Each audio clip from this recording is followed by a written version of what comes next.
Hello, BookTube. All right, we're going to continue on with 7.7K Q&A and try to do another half hour. I don't know how many of these I can do before I give up the steam, but we are at Joe Kerbel.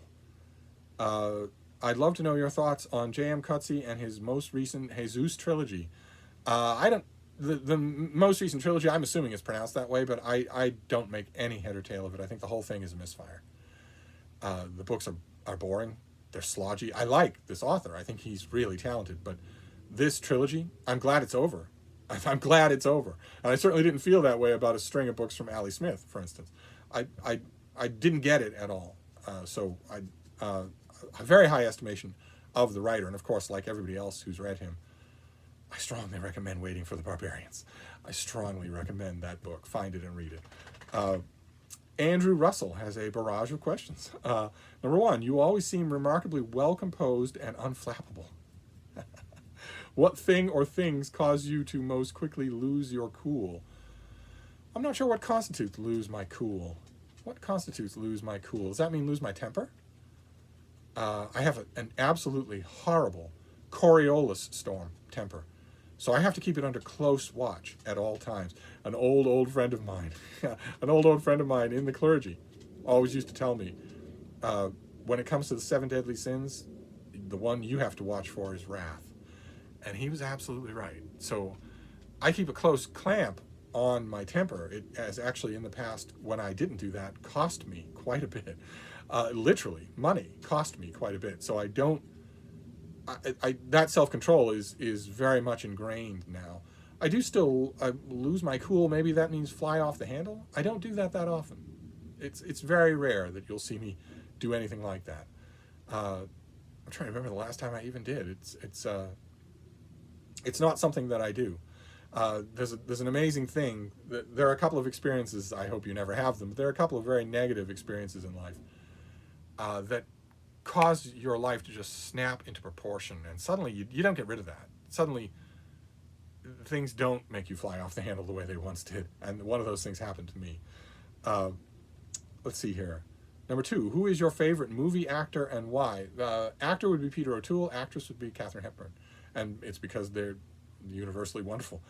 And number three, who has been your greatest role model in life? I don't know about role model. That implies modeling after, and I don't do that. Huge effects on my life. I've had quite a few people, most of them dogs, but also some humans, including the one human who introduced me to the world of reading, to the world of books. A debt I can never repay. That would be certainly an influence on my life. I don't know if it'd be a role model even in that case, because I've not modeled myself as a reader after him. I'm nothing like him as a reader, so I don't know that role model applies. Mayberry Book Club says, are you expecting trick-or-treaters this year at Hyde Cottage? Very seldom do we get them. It might not happen. I wouldn't advise it anyway in the middle of a pandemic. Do you enjoy handing out candies? I never go to the door. Usually it's the surly houseboy that does that. What do you think is the most likely candidate for life in our solar system apart from Earth? I would say the subsurface oceans of the big moons. There are 4 or 5 moons of Saturn and Jupiter that we know are very likely to have enormous sub-crust oceans of water, of liquid H2O. And the crust protects them from the blankets of radiation, of hard radiation that otherwise sweep the surface of those worlds. Those worlds could not have life as we understand it on the surface.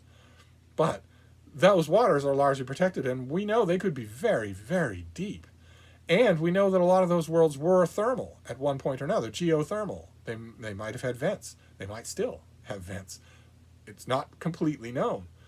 All it would take is a meteorite, an asteroid strike, with some sort of living spore or fungi that survives the impact and makes its way to those subterranean oceans. That's all it would require for life to start there, and maybe to have been evolving for billions of years.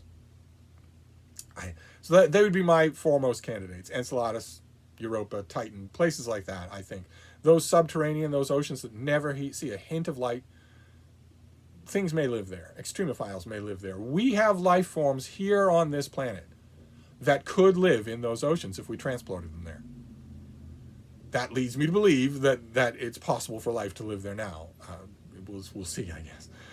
And what do you mean when you say wool gathering and navel gazing? Well, two different things.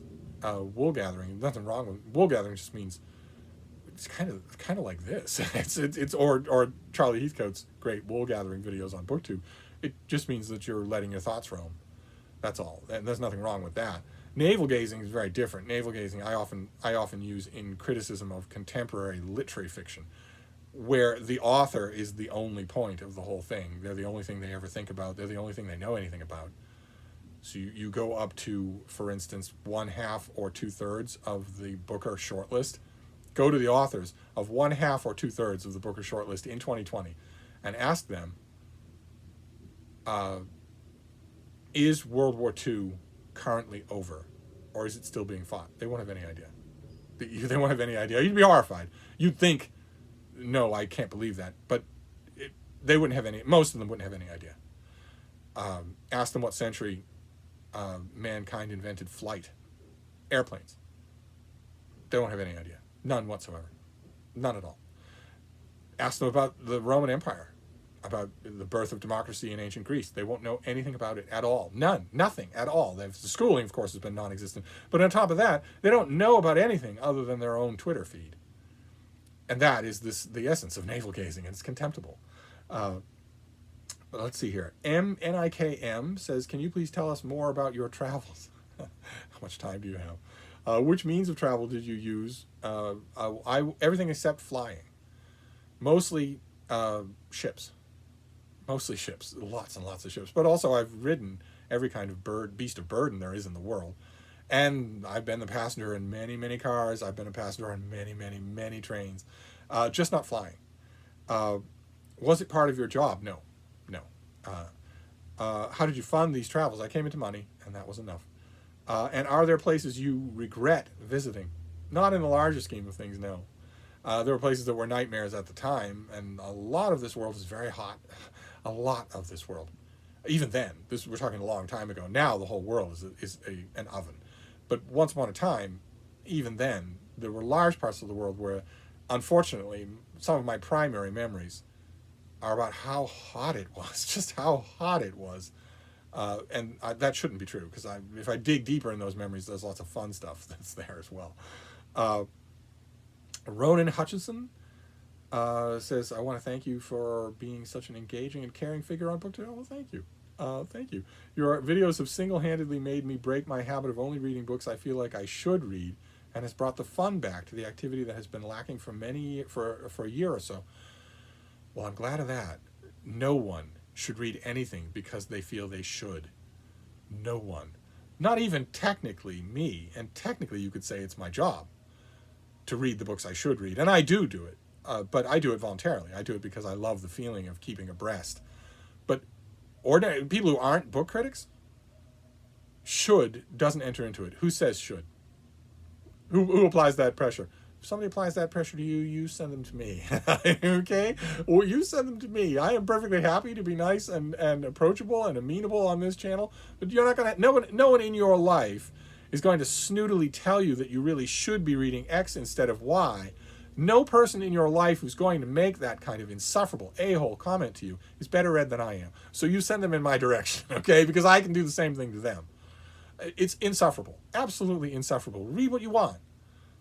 And once you find all sorts of stuff that you love to read, love it unabashedly. You only get one go-round. But anyway, what's your question? Given your affinity for Irish literature and poetry, I'd like to know if you share any of that love for any Scottish authors or poets. I do, but I don't know Scottish literature nearly as well as I should. Nearly as well. For me, like I suspect for most people outside of Scotland, it too readily boils down to gritty Glasgow crime noir novels and Robbie Burns. That's not good. There's a lot more to it than that, but I often let it boil down to that. Joseph Coverley wants to know my thoughts on the works of Edna Ferber. She's pretty good, can be overrated. I wish I'd gotten that new reissue of a lot of her work. I forget who the publisher was. Somebody just reissued, relatively recently, like in the last 2 years, reissued a lot of her works in very attractive editions, and they never sent it to me. I don't think I ever even went out of my way to ask for it. And I don't have any Edna Ferber right now on my shelf. And I'd love to give her a go. another go and see if maybe some of the overwriting that I've always thought she was guilty of is maybe less bad than I thought.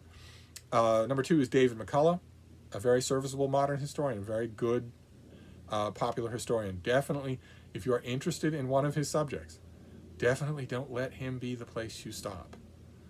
Okay, because he is a smart guy and he is very consciously writing for an audience. And that audience is the people who go through airports who are historically inclined. They consider themselves to be quote-unquote history buffs. They don't know much about, usually, their areas of historical interest. They haven't dug in deep, because that is not the kind of thing you're going to find in an airport. But they want to reach for a book of history in that airport bookshop instead of a spy thriller. I think more power to them. That's great. They should want to do that. And David McCullough is very consciously writing for that readership. So although he could go a lot deeper on his subjects, he doesn't. So if you're interested, for instance, in John Adams, don't stop with David McCullough. If he wakens your interest, that's great. That's largely what he's there for. But then move on. Go deeper into the subject than him. And lastly, Garrison Keillor. I really like Lake Wobegon Days, the book. I really like it. I really enjoy it. I haven't been so fond of a lot of his other stuff. I think I read almost all of it. But Lake Wobegon Days struck me as a perfect example of a case where an author had one book in him, but made money from it, and so wrote 10 books on that subject. Lake Wobegon Days is, I think, a classic. But the rest of it, the other Lake Wobegon stuff, not so much. Let's see here. FEGH00T says, number 1, what are your thoughts on John Ruskin's Praeterita? Praeterita is great. It's a weird, unclassifiable book, but I love it. Absolutely love it. And number 2, do you have any advice for a person making a career shift into teaching high school English? I do. Yes. None of it is advice that you're going to want to hear. Your students are lawyered up. So when you have office hours, when you meet with students, any student, anywhere, under any circumstances, no closed doors. Don't meet with any student behind a closed door, ever. Leave the door open. Preferably meet with them in groups.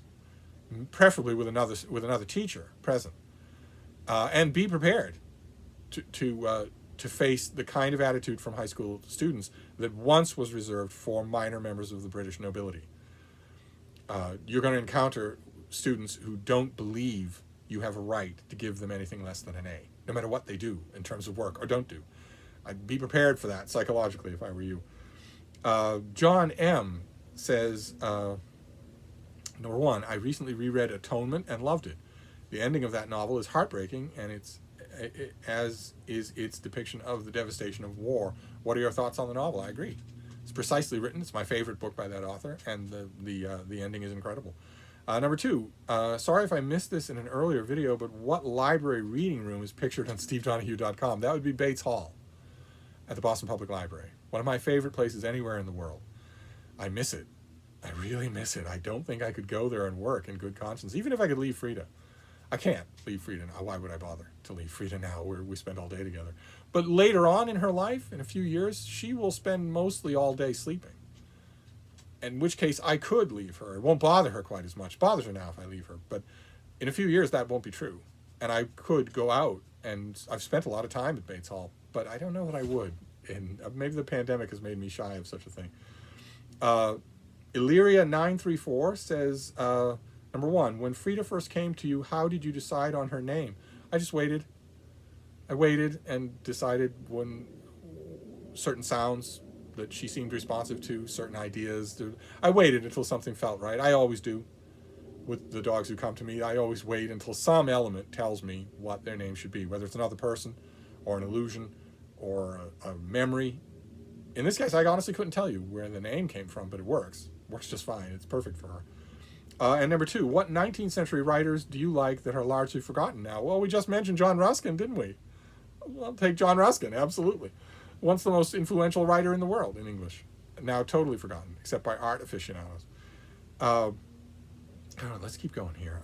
Orthia NZ says, my question, how do you stop your brain toing and froing over things outside your control? Very good question. Very good question. I know so many people in the 21st century who want the answer to that question. I can go for months not caring, and then suddenly my brain wants to pick at the bear again. Well, yes, I am not like that, because I was raised and socialized by a species that doesn't do that. I was raised and socialized by a species that lives mostly in the moment, unless you every once in a while will get a neurotic dog, but most of them live in the moment and are very happy to do that. And it's tough to navigate completely away from that if that's the way you were raised. So if when I have dogs, well, then that solves the problem. If I find my brain toing and froing fruitlessly, I just go and spend time with a dog. In this case, I have only one dog, but she is great company. I don't know that it works with cats. I'm pretty sure it doesn't. Probably the opposite. Let's see here. Logan Barrett says, number one, what are your thoughts on the works of William Kittredge and John Ayre? Neither one is ringing a bell. And number two, I used the phrase, is the use of the phrase regional writer a polite way of saying a writer without a wider appeal? Well, yes, in a way. I mean, a regional writer is writing about something. Regional writing largely depends on the audience knowing the region. And that necessarily means it has a smaller appeal. It doesn't have a broad appeal. Usually speaking, that is true. I have known some regional writers who are brilliant. For instance, Cape Cod, on the coast of Massachusetts, tends to produce in regular succession writers who write about nothing except Cape Cod and yet are brilliant to read. And that there you'll find in various travel and location writing, you will find that, examples like that, of people who you'd have to call them regional writers, but they are still fantastic to read. I think it boils down to the level of talent, whether or not you can find the universal in the specific. Let's see here. Tomorrow's Classic has a barrage of questions. Let's see how we're doing. Okay. Number one, what are your thoughts on Gore Vidal, and is his fiction any good? He's brilliant, and his fiction is well worth your time. Number two, do you think H.G. Wells deserves to be read outside of his contributions to science fiction? I found what looked to be a romance novel by him the other day, and I've heard he wrote lots in all kinds of genres. He did. He wrote lots of nonfiction, lots of fiction, all kinds of genres. It depends on... He's not that great a writer, just in terms of the prose on the page. He's not that great a writer. And so the main worth of reading him tends to boil down to reading his seminal science fiction works, 5 or 6 of them. And when you do that, you will notice the fecundity of thought, the incredible inventiveness of the plot, and the groundbreaking nature of the kinds of things he's writing about, but you won't notice the prose at all. And because of that, I'm not sure that there'd be a reason for you to go off, far afield reading him else. I've done it, but not in ways that I could recommend. No, I would start with the science fiction. If you really love his companionship on the page after you've read 5 science fiction novels, then you could move on, but I don't think there's any great necessity for it. And number 3, what is the best religion invented in a fiction book?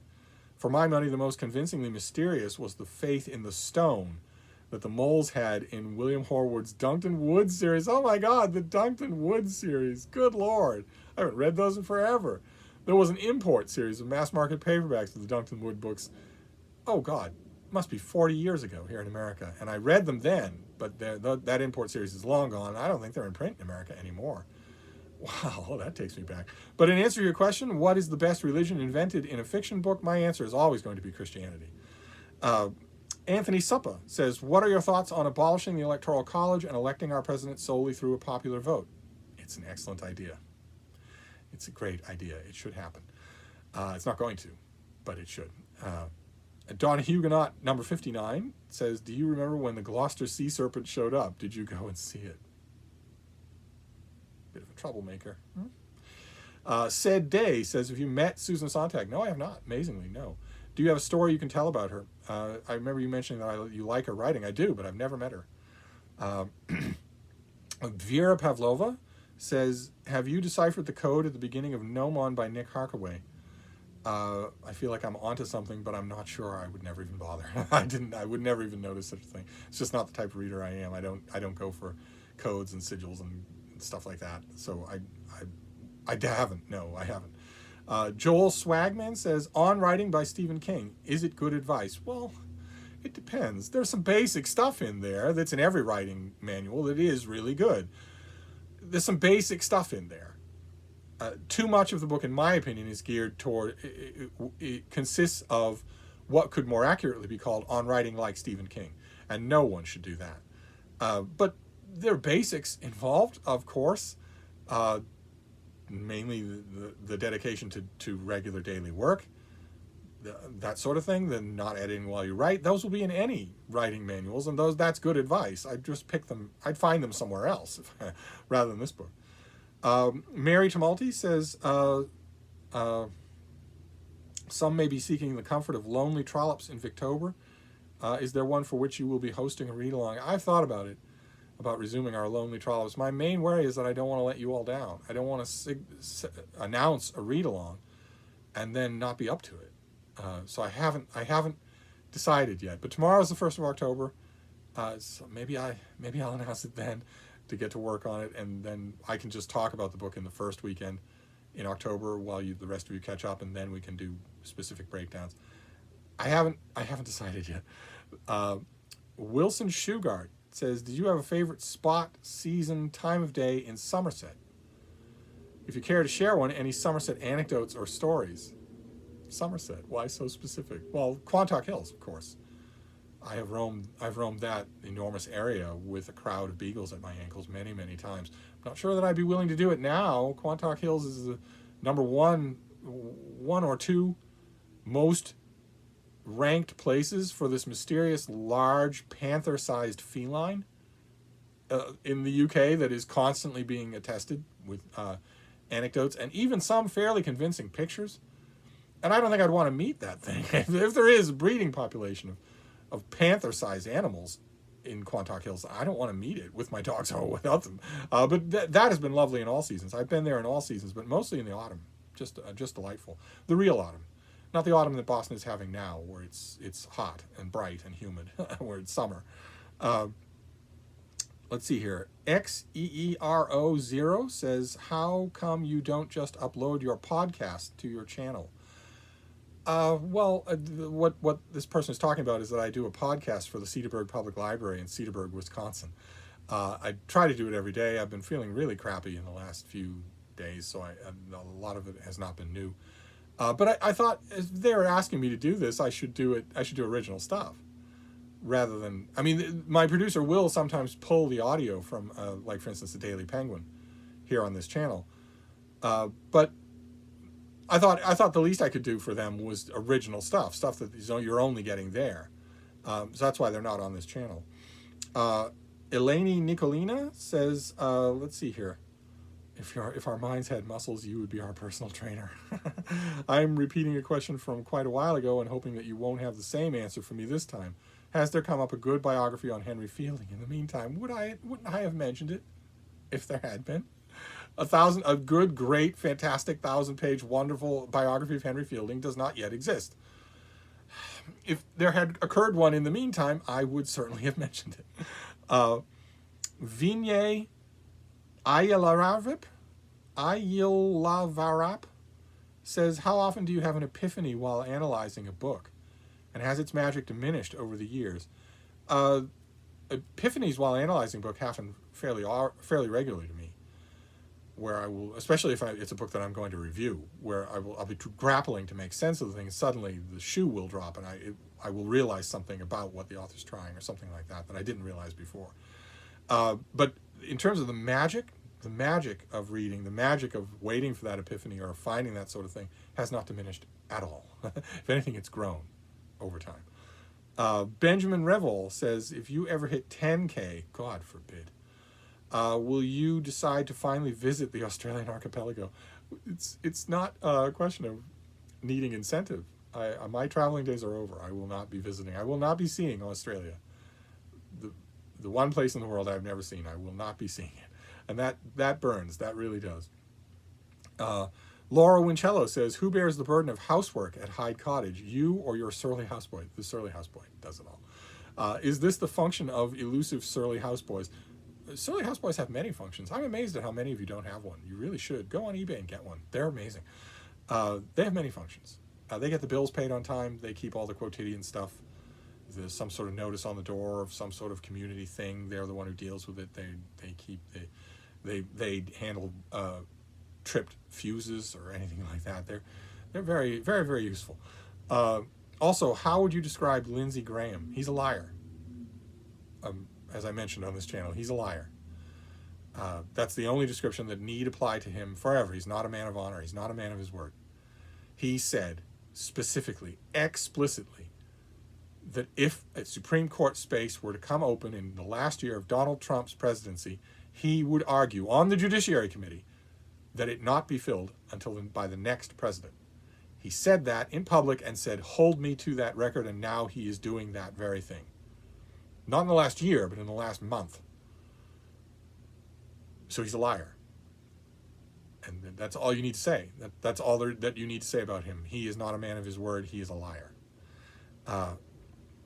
Let's see here. Harrison Recht says, let's see here. Number one, what are your thoughts on the fiction of Robertson Davies? Never really warmed to it. I've enjoyed his literary essays and speeches, but wanted to know if his novels are worth reading. I don't think they are. That's heresy to Canadian readers, but I like his nonfiction. Like you, I've enjoyed it. And number two, do you like the works of William Thackeray? Yes, I do very much. I'd be particularly interested to know your thoughts on his other novels aside from Vanity Fair. I like a lot of them, although Vanity Fair is clearly his masterpiece. That's not just the momentum of the canon talking. If you read a few of them in a row, that book has magic that the others don't. But I love almost everything I've read by him. Pendennis gets a little bit wearing on me, but most of the rest of it, Donoghue number 59 has, what did Martin Luther do that makes you angry at him? Plunge the Western world into bloody warfare from which probably 1 million people have died, all because he felt like being a brat, all because he didn't feel like going to church on Sunday. Talk about navel-gazing. The most fatal example of navel-gazing, of self-absorption that the world has ever seen. Yeah, he can't make it up to me. And Sotiris Itzos says some postmodern themed questions. Oh God. Considering your long history with the world of American literature, do you ever happen to meet Thomas Pynchon or any other Pomo writers for that matter? Not that I know of, no. And if so, what was it like? What do you think of Joseph McElroy's Lookout Cartridge and Plus? I don't think I've read either one of them. Thoughts on the Mad Patagonian? No thoughts whatsoever. This is just a dead avenue of inquiry. That's all. I don't pursue these things. I don't particularly care about them. And that's a downer of a note to end on, but I am done. I am just done. So I'm going to stop there, and I don't think I'm going to do any more of these today. I'm kind of tired. So I'm going to wrap this up for now, but I'll be back. Thank you, BookTube.